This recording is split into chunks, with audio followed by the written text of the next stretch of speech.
No, but we're gonna bring in someone. He's been on the show before. You'll see him on his channel on the Saps YouTube channel. Does a lot of Rangers. Oh my God, Rangers pre-games, post games, and he's a massive Yankees fan, which we love him for. So let's bring in Saps. What's going on, man? What is going on, Yo, everybody? Welcome back. What's up? What's up, my man? Yo, how you guys been? Yo, we're doing great. We're hanging in there. We're hanging in, but we're hanging in there. Hey, the Sabres won. There was some that started off good that day, you know. Back in the win column, Yeah, That right. Three out of a possible 4 points this weekend. I'll take it. Must be nice.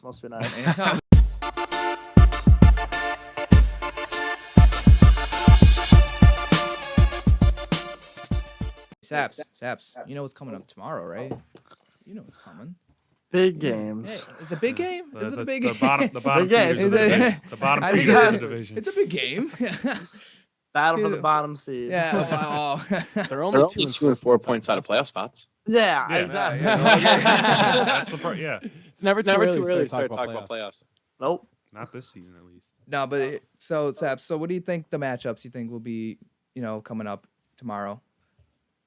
Sure. Yeah. Well, I believe Linus Olmar should get the start tomorrow for Buffalo, and the Rangers already confirmed Alexander Georgiev, so it'll be the battle of the young goaltenders. But I think it's going to be an exciting game. I mean, these are two teams, both from New York. It's going to be a fast-paced, hard-hitting game.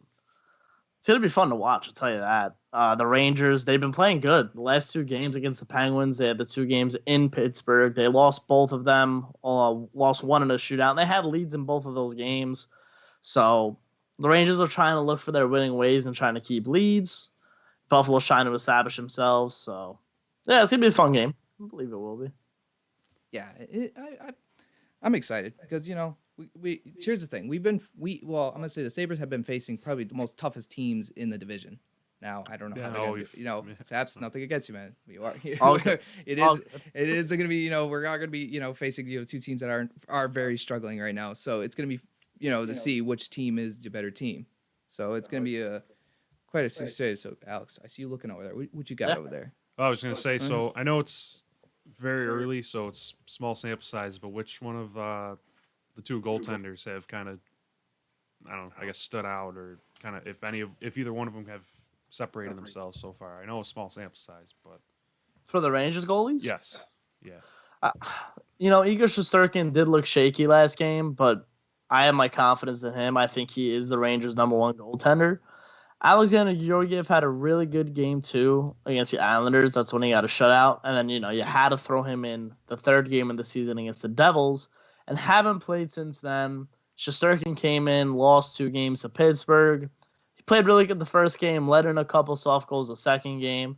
If Alexander Georgiev plays really well against the Sabres, in Game 1 especially, he'll definitely get the start in Game 2. And I think David Quinn, the coach of the Rangers right now, is just looking for the hot hand to ride. Even though I do think Igor Shesterkin is the #1 goaltender, I said before the season started that one of these goalies is going to end up playing themselves out of the starting position. And early on, within 5 games, it is Igor Shesterkin currently playing himself out. But I still have a lot of confidence in him. So, yeah, it's kind of a mix right now still. I would love to see Igor Shesterkin get the start again tomorrow, but I completely understand why you're going Georgiev.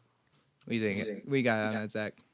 I was going to ask, do you think that Shesterkin being so young and this being a COVID year, do you think that has anything to do with his slow start? People saying, he doesn't have Hank to fall on anymore. And yeah, that's true. But I mean, it's not like he's a 21-year-old goalie. He is 25. Like I said, he did play in Russia.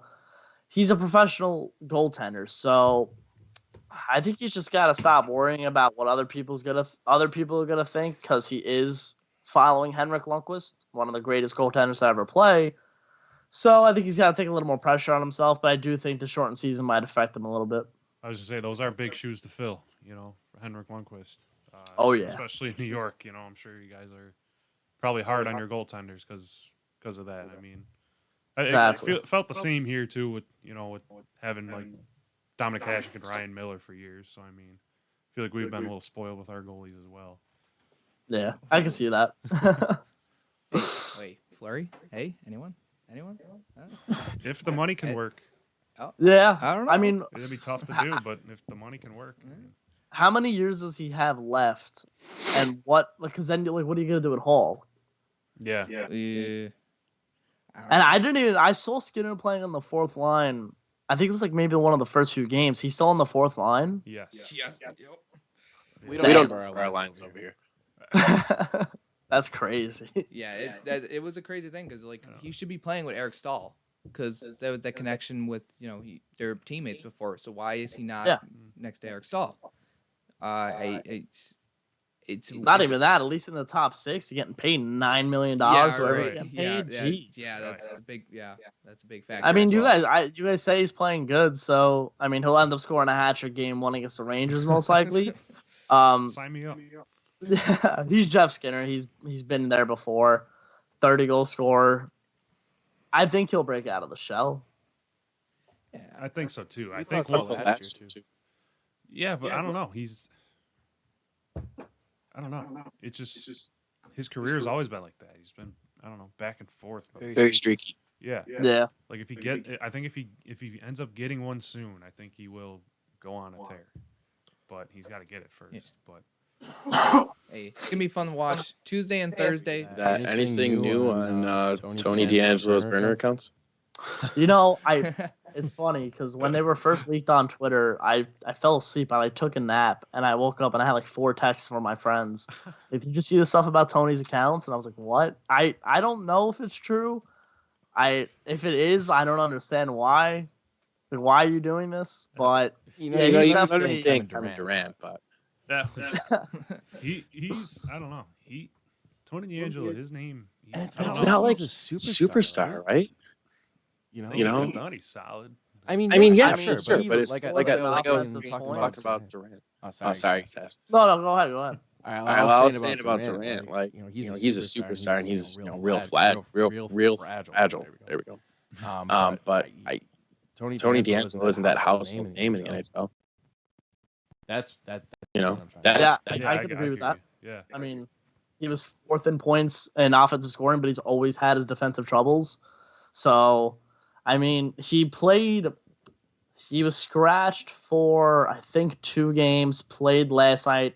And I don't even remember because he was so invisible the last couple of games. I don't even remember which games he was scratched for. But, I mean, he definitely has not had a good start to the season. And I think a lot of this outside attention is kind of hurting him. I mean, whether he wants it or not, it's hurting him and the team. Like, I see a lot of Ranger fans on Twitter just hating on him. I try to look at it from a hockey perspective always, especially when I'm evaluating a player's skill. He just hasn't been there this season, so we'll see what happens. I think he's already kind of looked like down like negatively, like just personality wise, like it seems on social media from what I see. But so if he's not playing well either, that only adds Two more wrongs to don't it. make Two it wrongs, right. right? Well, hey, you made it this far. Hey, you might as well give us a like, or you might as well subscribe too, please. Please. Please.